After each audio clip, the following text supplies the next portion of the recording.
नमस्कार दोस्तों, कैसे हैं आप लोग। उम्मीद करता हूं सभी लोग स्वस्थ होंगे और मस्त होंगे। स्वागत करता हूं आपका गौतम सीटेट क्लासेस में। चलिए दोस्तों, क्लास की बात करते हैं। आज जो हमारी क्लास है भाई वो है संस्कृत पैडा की क्लास। देखिए सीटेट बिल्कुल करीब आ गया है, तो अब आप पॉजिटिव और नेगेटिव के माध्यम से अपनी चीज़ों को बिल्कुल पक्का कर लो। और आज देखिए 15 अंक तो आपको मिल ही जाएंगे, क्योंकि आपको सिर्फ क्या सीखना है, पॉजिटिव और नेगेटिव वर्ड्स और कुछ नहीं। संस्कृत का अगर आपको सा भी नहीं आ रहा है तब भी सिर्फ पॉजिटिव और नेगेटिव से आप संस्कृत पैडा में 15/15 ला सकते हैं, क्योंकि गौतम सीटेट क्लासेस चैनल पर पॉजिटिव नेगेटिव से ही सीटेट क्लियर करवा दिया जाता है। और बाकी मित्रों जो लोग नए आए हैं वो इस बटन को ज़रूर दबाएं, यानी कि चैनल को सब्सक्राइब करें और जो आपका नोटिफिकेशन बेल है उसको भी ऑन करें। और जैसे ही आप गौतम सीटेट क्लासेस परिवार से जुड़ जाएंगे, आप समझिए कि आपका सीटेट तो क्लियर होना ही है। तो चलिए मित्रों, आज की क्लास स्टार्ट करते हैं।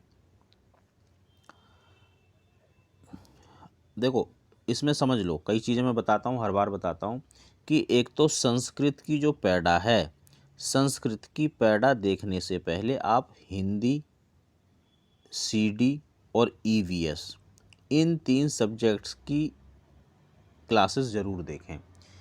हिंदी में हिंदी पैडा की, सीडी एंड पैडा, ईवीएस पैडा की। तो इससे क्या होगा, इस जब आप ये 3 क्लास देख लेंगे तो आपको पॉजिटिव और नेगेटिव जो वर्ड्स हैं वो बहुत अच्छी तरह से आ जाएंगे। आप जान जाएंगे कौन कौन से वर्ड पॉजिटिव होते हैं, कौन से नेगेटिव होते हैं। और जब आपको ये पता चल जाएगा तो फिर संस्कृत में आपको कुछ आता हो या ना आता हो उससे कोई मतलब नहीं है।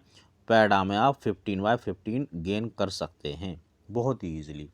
चलिए दिखाता हूँ आपको कैसे पॉजिटिव और नेगेटिव वर्ड्स मदद करते हैं हमें सही आंसर तक पहुंचने में। अब बोधनात्मक परीक्षणम इत्यर्थ किम सर्वाधिक महत्वपूर्णम। अब देखो, मान लो आपको संस्कृत नहीं आती, कोई बात नहीं, लेकिन इतना आपको समझ में आ जाएगी कि सर्वाधिक महत्वपूर्ण चीज़ पूछ रहा है। तो जब महत्वपूर्ण चीज़ कौन सी होगी, जो चीज़ पॉजिटिव है वही महत्वपूर्ण है, और जो भाई महत्वपूर्ण नहीं है, बेकार की चीज़ है, वो नेगेटिव है। तो अब हमें क्या ढूंढना, हमें पॉजिटिव वर्ड्स ढूंढने हैं। इनकी जो मीनिंग है ना, आप वो समझने की कोशिश मत करना। अगर आप मीनिंग समझने लगे ना तो फिर आप फंस जाओगे। इसलिए अब आपको क्या ढूंढना है, सिर्फ पॉजिटिव वर्ड्स ढूंढने हैं। पॉजिटिव वर्ड्स क्यों ढूंढने, क्योंकि उसने पूछा सर्वाधिक महत्वपूर्ण क्या है, तो जो पॉजिटिव वर्ड है वही सर्वाधिक महत्वपूर्ण होगा। तो चलिए दोस्तों, दिखाता हूँ मैं आपको। इसमें शब्द देखेंगे, पाठकस्य शीर्षम, यानी कि इसमें ना तो कुछ पॉजिटिव दिखाई दे रहा है ना नेगेटिव। मतलब है कि पाठ का शीर्ष, संदर्भ, संदर्भस्य ज्ञानम, संदर्भ पॉजिटिव वर्ड है। और ये भाई संदर्भ इतना पॉजिटिव है कि कई बार ये नेगेटिव को भी पॉजिटिव बना देता है। पाठेशु उपशीर्षण, अब यहाँ तो शीर्षक था, यहाँ उपशीर्षक था। ना तो ये पॉजिटिव नेगेटिव है, ना ये पॉजिटिव, तो इनको कर दो होल्ड पे। लेखना अभ्यास, अभ्यास नेगेटिव। अब देखो कितना आसान हो गया, नेगेटिव नेगेटिव नेगेटिव, एक ही वर्ड पॉजिटिव है, यही आंसर है और बिल्कुल करेक्ट आंसर है। तो ये कलाकारी है पॉजिटिव और नेगेटिव की, कि आपको संस्कृत आए या ना आए इससे मतलब नहीं है, लेकिन आंसर बिल्कुल करेक्ट आएगा। कहाँ पे, गौतम सीटेट क्लासेस में। देखिए, अधिगमन संबंध आधारभूत सिद्धांत अस्ति, सरल सरलात जटिल प्रति। यदि कोई छात्र कस्मात् अपि कारणगत मूलम अवगंतुम असमर्थ तहिम किम करणीम। अब देखो, ये तो मैंने संस्कृत पढ़ दी, पता नहीं सही पढ़ी या नहीं पढ़ी, बट आपको इसको संस्कृत की तरह नहीं पढ़ना, आपको पढ़ना है हिंदी की तरह। कैसे, अधिगम, अधिगम का मतलब तो वही लर्निंग में एक सिद्धांत है, कौन सा, सरल से जटिल। तो ये तो आपने पढ़ी रखा है, हिंदी पढ़ा रहा हूँ आपको, देख लो।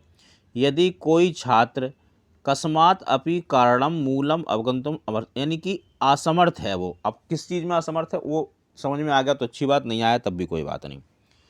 तहिम किम कारण, उसका क्या कारण होगा, यानी हमें क्या करना है, क्या कारण हो सकता है, ये कारण का पता करना है। देखते हैं, साक्षात व्याख्या, एक बार और देख लेते हैं। अक्स यदि कोई छात्र कस्मात अपि कारणम मूलम अवगंतु असमर्थ तहिम किम करणीम, अच्छा सॉरी, दोबारा देखो इसको, कि उसको जो है समझ में नहीं आ रहा तो क्या करोगे आप, तो पॉजिटिव चीज़ करोगे ना। तो पॉजिटिव देख लो भाई, पॉजिटिव में क्या देखना, पॉजिटिव वर्ड्स देखने हैं, मीनिंग नहीं समझना है। देखो, मैं ही अभी यहाँ मीनिंग निकालने लगा तो मैं खुद ही फंस गया, मीनिंग नहीं निकालनी, क्योंकि संस्कृत तो ऐसा तो है नहीं कि मैंने पीएचडी संस्कृत में कर रखी है। लेकिन इंग्लिश के मुकाबले आपको संस्कृत में मैं बहुत ज़्यादा नंबर दिला सकता हूँ। जो ट्रिक्स मैं बताता हूँ पैराग्राफ की ट्रिक्स भी पड़ी हुई हैं चैनल पे, आप देख लेना। पैराग्राफ में भी ट्रिक से ही कराता हूँ और मेरी एक ही ट्रिक रहती है, ये नहीं कि मैं ट्रिक बार बार बदल दूँ, एक ही ट्रिक से काम चलता है, तो वो आप सीख भी जाओगे। पैराग्राफ भी ट्रिक से और पैडा भी ट्रिक से कम 25 तक नंबर आपके आ सकते हैं इन ट्रिक के माध्यम से, जबकि इंग्लिश में इतने नंबर लाना बड़ी टेढ़ी खीर है। चलिए इस क्वेश्चन को देखते हैं। उसने कहा कि सरल सरल से लेके जटिल एक पढ़ाने की प्रक्रिया है, लेकिन फिर भी कोई बच्चा नहीं समझ रहा, क्या करोगे? पॉजिटिव चीज़ करना सर, नेगेटिव मत करना। तो पॉजिटिव क्या देखने हैं? वर्ड्स देखने हैं। साक्षात व्याख्यानम अथवा परिचलनात्मक अनुदेशन, व्याख्या नेगेटिव, अनुदेश नेगेटिव। दृश्यात्मक पॉजिटिव होता है, एवं परिचलनात्मक अनुदेशन व्याख्या ना। अब देखो इसने कहा व्याख्या नहीं करनी है, वही मैं भी कह रहा हूँ कि व्याख्या नेगेटिव होती है। अब ये कह रहा है कि नेगेटिव चीज़ नहीं करनी, तो ये पॉजिटिव हो गया। साक्षात व्याख्यानम, व्याख्या नेगेटिव बताया अभी, एवं दृश्यात्मक अनुदेशन, और दृश्यात्मक, अब ये तो पॉजिटिव है लेकिन एक इसमें नेगेटिव है। उच्च स्तरीय नेगेटिव होता है, व्याख्यान नेगेटिव होता है, व्याख्यान ना, तो ये पॉजिटिव हो गया, लेकिन ये उच्च स्तरीय जो था ये नेगेटिव हो गया। अब देखिए इसमें टोटल नेगेटिव है, इसमें 2 पॉजिटिव हैं, इसमें एक नेगेटिव एक पॉजिटिव, तो ये तो हो गया भाई नल एंड वॉइड। इसमें भी एक नेगेटिव एक पॉजिटिव, तो ये भी नल एंड वॉइड हो गया। तो ये दोनों खत्म हो गए, ये प्रॉपर नेगेटिव है, ये प्रॉपर पॉजिटिव है, आंसर हो गया। देखो पॉजिटिव नेगेटिव से आंसर बता रहा हूँ, संस्कृत नहीं समझा रहा आपको, ना समझने की ज़रूरत है, बट आंसर बिल्कुल सही आएगा। कक्षायाम पाठ्यपुस्तक चित्र आरेख धन्यवादीनिया प्रयोग एतेन अभिप्राय अस्ति, इसका क्या मतलब है? कुछ पॉजिटिव मतलब ही होगा भाई, देख लो आप। देखते हैं। पाठ्यात्मक दोहरानी, दोहराना का मतलब हो गया, दोहराने का मतलब हो गया दोहराना, याद करना, स्मरण करना, कंठस्थ करना, कंठस्थीकरण, सुनाना, दोहराना, नकल करना, ये सब नेगेटिव होते हैं। बहुआयाम संबंधी साधनानी, बहुआयाम पॉजिटिव, बहुआयाम का मतलब पॉजिटिव। क्यों पॉजिटिव? क्योंकि बहुआयाम जो उसने कह दिया तो इसका मतलब है कि बच्चों को सिखाने के लिए बहुत सारे आयाम, बहुत सारे मेथड का प्रयोग किया जाएगा, और यही ज़रूरी है क्योंकि हमारा बच्चा है छोटा, 5 से लेकर 12 साल तक का, 10-12 साल तक का। तो ये बच्चे, सारे बच्चे एक ही तरीके से नहीं सीखते हैं, अलग अलग तरीके इनको चाहिए। तो बहुआयाम आ गया तो ये पॉजिटिव है। उदाहरण देना नेगेटिव है, जिज्ञासा पॉजिटिव है।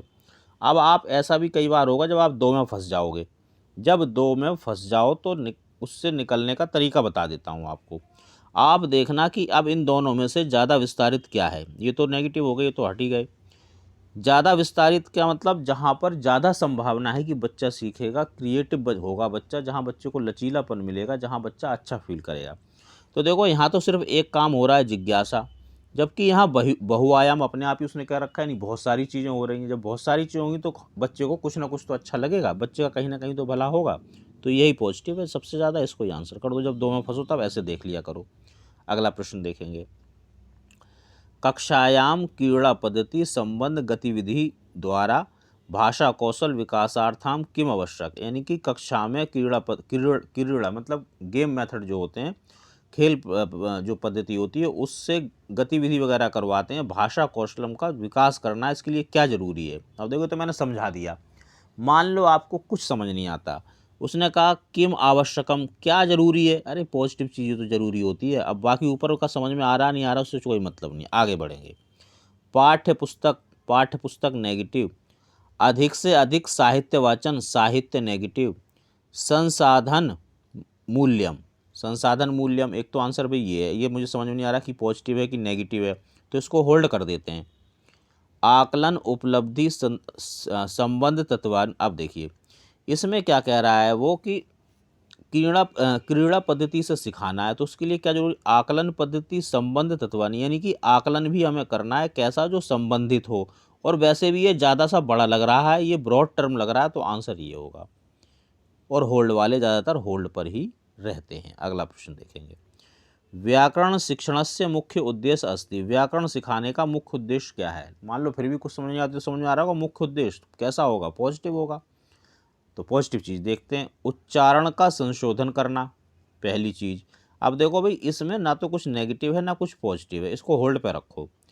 वर्ड जरूर मिलेंगे आपको, अगर वर्ड नहीं मिल रहा तो उस सेंटेंस को छोड़ दो, किसी काम का नहीं है वो सेंटेंस, बस आप उसे रखा हुआ है और उसका कुछ काम नहीं है। छात्राणाम संप्रेषणात्मक कौशलाम विकास, संप्रेषण पॉजिटिव। छात्र स्मरण शक्ति, स्मरण करना, याद करना, कंठस्थ करना, कंठस्थीकरण, सुनाना, दोहराना, नकल करना, नेगेटिव। छात्राणान अवबोधनात्मक कौशलनाम आकलन, अवबोध, बोध पॉजिटिव। अब देखो 1 और 2 ये तो निकल गए, 2 में फिर फंस गए। मैंने कहा जब फंस जाओ तो मंत्र देता हूँ 3। पहला देखो विस्तार चीज़, देखो विस्तार यानी जहाँ बच्चा ज़्यादा सीखेगा, बच्चे का ज़्यादा भला हो, बच्चा जहाँ क्रिएटिव हो, बच्चे का फ़ायदा हो, लचीलापन हो। देखिए आप पहली चीज़ तो देखते हैं। देखो चौथे में क्या हो रहा है कि छात्र का जो अवबोध यानी कि जो उसने जानकारी ली, जो नॉलेज उसके अंदर गई, उस कौशल का आकलन करना, यानी कि एक चीज़ का कौशल आकलन। इसमें कहा संप्रेषण। अब संप्रेषण का मतलब होता है LSRW, यानी कि भाषा के चारों कौशलों का विकास कर रहे हो। तो अब बताओ ब्रॉड क्या हुआ? ये हुआ ब्रॉड, इसी को आंसर कर दो। पहले मंत्र में ही आंसर मिल जाता है, अगर फिर भी ना मिले तो दूसरा मंत्र बता देता हूँ, अगर उसमें ना मिले तो तीसरे में तो 100% आंसर मिलेगा। अभी कोई क्वेश्चन आएगा तो उसमें बता दूंगा। व्याकरण संबंध आधुनिक उपागम। इतस्य बलम कुत्र निहित, इतस्य बलम कुत्र निहित। अब ये मान लो समझ में नहीं आया, मुझे भी समझ में नहीं आया। अब मैं आपको ऐसे पढ़ाता हूँ इसलिए कि आपके साथ यही कंडीशन आएगी पेपर में, बट हमें क्या करना है, हमें आंसर जरूर ढूंढना है। देखते हैं। द्वितीय भाषा अधिगम संदर्भे व्याकरणस्य शिक्षणे। तो भाई यहाँ संदर्भ पॉजिटिव आ रहा है। अगला देखेंगे, पारंपरिक रूपेण व्याकरण शिक्षण। पारंपरिक जो होता है ना, ये होता है भाई कैसा, ये होता है नेगेटिव। अगर लिखा होता गैर पारंपरिक तो पॉजिटिव हो जाता। अब पारंपरिक क्यों नेगेटिव है? पारंपरिक का मतलब होता है कि जो परंपरा से मेथड चले आ रहे हैं वैसे शिक्षण करो। तो भाई वो मेथड नहीं चल रहे थे, तभी तो आधुनिक मेथडों की जरूरत पड़ी। तो इसलिए जो पारंपरिक है ये नेगेटिव है। व्याकरणात्मक नियम अभ्यास। व्याकरण तो देखो वैसे नेगेटिव होता है, लेकिन क्योंकि प्रश्न ही व्याकरण का है तो आप व्याकरण को नेगेटिव नहीं करेंगे, लेकिन नियम और अभ्यास ये नेगेटिव होते। वाक्य संरचना। अब देखिए व्याकरण में देखो क्या होता है कि व्याकरण जो हम पढ़ते हैं या पढ़ाते हैं, उसका मुख्य उद्देश्य ये होता है कि जो भाषा है उस भाषा में कोई त्रुटि ना हो। अब इसने यहाँ द्वितीय भाषा की बात करी, जबकि पहले को इस क्वेश्चन में द्वितीय भाषा की कोई बात नहीं हो रही है। दूसरी भाषा के लिए थोड़ी व्याकरण पढ़ाते हैं। व्याकरण हम इसलिए पढ़ाते हैं कि जो हमारी वाक्य संरचना है वो बिल्कुल ठीक होनी चाहिए, उसमें कोई मिस्टेक नहीं होनी चाहिए। आंसर है 4th। अगला प्रश्न देखेंगे। चौथी कक्षा में द्वितीय भाषा के रूप में संस्कृत शिक्षण कृते संप्राय चयन का आधार। मतलब चौथी क्लास में द्वितीय भाषा के रूप में संस्कृत पढ़ाने में चयन का आधार क्या होना चाहिए? भी पॉजिटिव होना चाहिए। ये तो मैंने समझा दिया। आप जिसको संस्कृत ना आ रही बिल्कुल, वो कह रहा है कि चयन का आधार, तो बस समझ जाना कि पॉजिटिव ही आधार होगा, नेगेटिव नहीं हो सकता। तो देखें भाई, पढ़ते हैं कैसा आधार होगा? पॉजिटिव आधार होगा। तो पॉजिटिव चीज, कल्पनाशील भाषा। अच्छा, कल्पनाशीलता पॉजिटिव होता है, शब्द अर्थ ये नेगेटिव होते हैं। स्तर अनुसार भाषा समुपयोग, भाषा का उपयोग कह रहा हो तो भाषा का उपयोग पॉजिटिव होता है। काव्यात्मक भाषा, अकेली कविता या अकेली कहानी आ जाए तो वो नेगेटिव होती है। अब देखो एक तो ये नेगेटिव गया, एक ये नेगेटिव गया, फिर 2 में फंस गए। देखो सीटेट में वैसे तो सब 4 में फंस जाते हैं, लेकिन क्योंकि आप हो कहाँ, गौतम सीटेट क्लासेस में, तो आप 1-2 में फंसोगे ज़्यादा से ज़्यादा, 4 में तो मतलब ही नहीं होता। और उन 2 से निकालने का तरीका बता दिया मैंने, मंत्र बता ही देता हूँ। 3 के 3 मंत्र याद कर लो। अब देखो वो कह रहा है चयन का आधार क्या होना चाहिए? कल्पनाशीलता होने चाहिए या स्तर के अनुसार भाषा का प्रयोग। अब स्तर के अनुसार का मतलब है कि अगर बच्चे के स्तर के अनुसार आप कार्य करोगे तो बच्चे को उसमें अच्छा लगेगा, और जहाँ बच्चे को अच्छा लगे ना, समझ लो वही सबसे ज़्यादा पॉजिटिव है।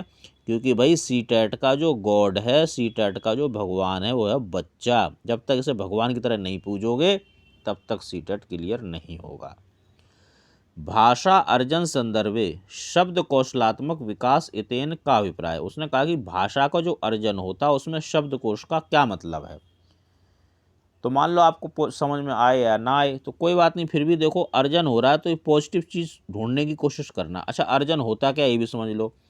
आपको सीटेट में 2 चीज़ें पढ़नी पड़ेंगी, एक तो भाषा अर्जन और दूसरा पढ़ना पड़ेगा भाषा का अधिगम।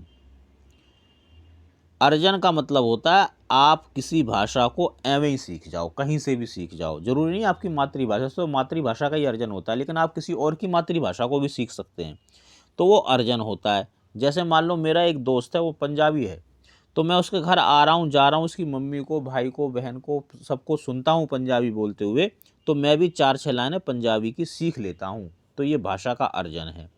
अब अधिगम क्या है, और देखो बाकी जो हमारी मातृभाषा उसका तो हम अर्जन करते ही हैं जहाँ से भी है। अधिगम में क्या होता है, लर्निंग, इसमें पूरा सेटअप होता है। सेटअप का मतलब है टीचर होगा, बच्चा होगा, क्लासरूम होगा, किताब होगी, कॉपी होगी, ये सब अधिगम है। लेकिन वो कह रहा है कि अर्जन के मतलब में शब्दकोश क्या होता है, यानी कि बच्चा अर्जन जो करता है उसको वो शब्द कहाँ से मिलते हैं, किन चीज़ों को से उसमें भाषा का अर्जन आता है, कहाँ से, मतलब उसका एनवायरनमेंट क्या है, ये पूछ रहा है, तो वो पॉजिटिव होना चाहिए। चलिए शुरू करते हैं। समाज, व्यक्ति, अधिनान, संदर्भे से शब्द अर्जन, संदर्भ पॉजिटिव। भाषा अधिग्रहण, अभिप्रेरणा, अभिप्रेरणा भी भाई पॉजिटिव होती है, लेकिन यहाँ अधिग्रहण की बात हो रही है। अधिग्रहण का मतलब होता है अधिगम, वो बात कर रहा है अर्जन की, तो अब इस परिभाषा, ये अभिप्रेरणा की पॉजिटिव होने का कोई मतलब नहीं है, क्योंकि इसने अर्जन की बात नहीं करी, भाषा अधिग्रहण की बात कर रहा है। व्याकरण, व्याकरण बिल्कुल नेगेटिव होगा। वाक्य संरचना अर्जनम, वाक्य संरचना नहीं करता, क्या होता है, समाज के अंदर जो व्यक्ति हैं, जो लोग हैं, वहीं से उसको शब्द मिलते हैं भाषा को अर्जन करने के लिए, तो आंसर हो गया ए। और वैसे भी संदर्भ, मैंने बताया था कि ये संदर्भ इतना पॉजिटिव है कि ये नेगेटिव चीज़ों को भी पॉजिटिव कर देता है, तो वैसे भी इसे ही देख के आंसर कर देना। वैसे एक बार पढ़ भी लोगे तो और अच्छी बात रहेगी, कन्फर्म रहोगे। भाषा शिक्षण अधिगमन संदर्भे त्रुटियां अपि भवन्ति एव तथर्थ अध्यापक अध्यापका किम करणीम। अब देखो, मान लो आपको कुछ समझ में नहीं आया, लेकिन इतना तो समझ में आ रहा होगा कि उसने कहा कि अध्यापक या अध्यापका किम करणी, क्या करे। अरे भाई, अध्यापक तो पॉजिटिव चीज़ ही करेगा, नेगेटिव नहीं कर सकता, सीधी सी बात है, तो पॉजिटिव चीज़ ढूंढो। त्रुटिनाम शीघ्रमेव पुनः पुनः संशोधन, यानी कि जो उसकी त्रुटि है उसका बार बार जो होता है, मुझे तो यही नेगेटिव लगता है। त्रुटीन संग्रह, त्रुटीन दूरीकृत, अच्छा अब इसमें मुझे पढ़ के ये समझ में आया कि त्रुटि को दूर कर रही है, तो ये पॉजिटिव चीज़ है, त्रुटि को दूर करना। अब आगे देखें, किमपि ना, ऐसा स्वाभाविक प्रक्रिया। देखो, हालांकि जो त्रुटि होती है वो स्वाभाविक प्रक्रिया तो होती है, लेकिन कुछ भी ना करो उसके लिए, ये तो ठीक नहीं है, नहीं तो फिर वो होती रही, कुछ ना कुछ तो करना पड़ेगा। दुर्लभ छात्र कृते विशिष्ट शिक्षा आयोजन, विशिष्ट शिक्षा का आयोजन करना नेगेटिव होता है, ध्यान रखना इस चीज़ को। अब देखो, अब क्या, यही आंसर बचा, इसी में गोला लगा हुआ है पॉजिटिव का। मैं जनरली पॉजिटिव पे गोला और अंडरलाइन जो है नेगेटिव पे करता हूँ। अगला प्रश्न देखेंगे। प्राय अन्य भाषा अध्यापक अध्यापिका वा अनुभवन्ति यत् छात्रा अन्य भाषाएं पठतु च इच्छन्ति न इच्छन्ति अथवा प्रेरिता न सन्ति अतम किम समाधानम। अब देखो, नहीं आया समझ में, कोई बात नहीं, लास्ट की लाइन पढ़ो, अतः किम समाधान, समाधान क्या होगा यार, समाधान तो पॉजिटिव चीज़ से ही होता है, तो पॉजिटिव ही होगा। आप लोग नोट करेंगे कि मेरे चैनल पे लगभग 250 के आसपास वीडियो होने वाले हैं, और उन सब में मैं जो भी कुछ कराता हूँ पॉजिटिव और नेगेटिव से कराता हूँ। लगभग 1,500 से 2,000 प्रश्न में पॉजिटिव नेगेटिव से करा चुका हूँ। तो भाई एक चीज़ आप ये मान के चलो कि ये पॉजिटिव और नेगेटिव कोई तुक्का नहीं है। तुक्के में 10, 20, 50, 100 सवाल सॉल्व हो सकते हैं, 2,000 सवाल सॉल्व नहीं हो सकते, और आने वाले टाइम में और 2,000 सवाल आएंगे चैनल पे, वो भी पॉजिटिव नेगेटिव से होंगे। इसलिए पॉजिटिव नेगेटिव को अपनाओ, इसकी प्रैक्टिस करो बार बार। प्रैक्टिस के लिए आप मुझसे PDF ले सकते हैं, तभी सीटेट क्लियर होगा। चलिए, अब क्या है, किम समाधानम, तो भाई पॉजिटिव समाधान होगा, पॉजिटिव चीज़ से समाधान होगा, तो पॉजिटिव की तरफ चलेंगे। शैक्षिक परामर्शदाता साहम स्वीकरण, यानी कि जो शैक्षिक परामर्शदाता होते हैं, काउंसलर होते हैं, उनकी सहायता को स्वीकार करो। अब देखो, स्कूल के बाहर का कोई भी बंदा, चाहे वो माता पिता ही क्यों ना हो, नेगेटिव होते हैं। टीचर ये परामर्शदाता भी। अप्रेरित छात्राणाम कृते पृथक कक्षा आयोजन, उन्होंने बताया पृथक कक्षा का लगाना, विशिष्ट कक्षा लगाना, ये नेगेटिव चीज़ें हैं, ये नहीं करना है स्कूल में आपको। छात्र प्रदत्त गृह कार्य नेगेटिव होता है। अब क्या, जब नेगेटिव नेगेटिव नेगेटिव, तो आंसर तो यही है। अब इसमें देख लो पॉजिटिव क्या है। कक्षायाम सर्वदा छात्र स्तर अनुसार नूतन पाठ पद्धति। अब देखो छात्र के स्तर के अनुसार, इतना तो समझ में आ रहा होगा, तो समझ लो ये पॉजिटिव ही है, इसमें नेगेटिव नहीं। जब छात्र के हिसाब से हो रहा है तो पॉजिटिव है, इसे आंसर कर दो। तो मित्रों ये संस्कृति क्लास थी, मैं समझता हूँ कि आपको इसे पसंद जरूर आई होगी। कमेंट करके प्लीज़ ज़रूर बताएं, चैनल को सब्सक्राइब, लाइक और शेयर करें। और सीटेट से रिलेटेड कोई भी प्रॉब्लम है इस नंबर पे आप मुझे मैसेज करें, आपकी ज़रूर मदद करूँगा, बट सिर्फ सीटेट से रिलेटेड होनी चाहिए, क्योंकि मैं सिर्फ सीटेट पढ़ाता हूँ। तो चलिए मित्रों, मेहनत करते रहिए, मिलेंगे अगली कक्षा में। तब तक आप सभी लोग स्वस्थ रहें और मस्त रहें।